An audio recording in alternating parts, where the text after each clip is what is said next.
জঙ্গিপুর কলেজের ৭৫তম বর্ষপূর্তি উদযাপন উপলক্ষে ১১ই ডিসেম্বর থেকে ১৪ই ডিসেম্বর পর্যন্ত বিভিন্ন কর্মসূচি।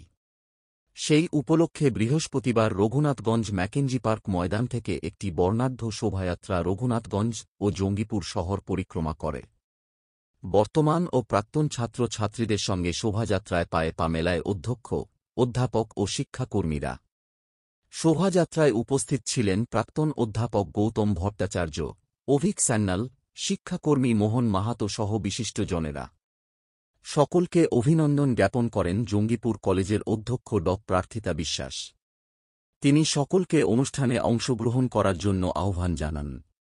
অনুষ্ঠান পরিচালনা করেন বাংলা বিভাগের অধ্যাপক নুরুল মর্তুজা। আজকে আমাদের ৭৫তম বার্ষিকীর উদযাপনের প্রথম অনুষ্ঠান শোভাযাত্রা দিয়ে শুরু হয়েছে জঙ্গিপুর কলেজের ৭৫তম উদযাপন কমিটি থেকে।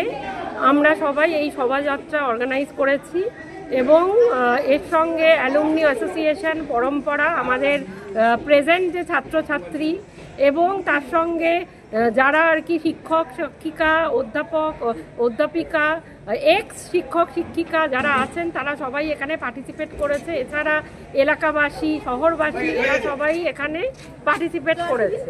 আমি সবাইকে আহ্বান জানাচ্ছি, আমাদের আগামী ১২, ১৩, ১৪ এই ৩ দিন আমাদের ২টো থেকে ৮টা সাংস্কৃতিক অনুষ্ঠান আছে। আমি সবাইকে অভিনন্দন জানাচ্ছি। এই এত ভালো একটা প্রোগ্রাম আজকে হলো, এরপরেও ১২, ১৩, ১৪ সবাই আসুন, আমাদের সঙ্গে যোগদান করুন। ধন্যবাদ। আমি ডক্টর প্রার্থিতা বিশ্বাস, অধ্যক্ষা এবং প্রিন্সিপাল, জঙ্গিপুর কলেজ।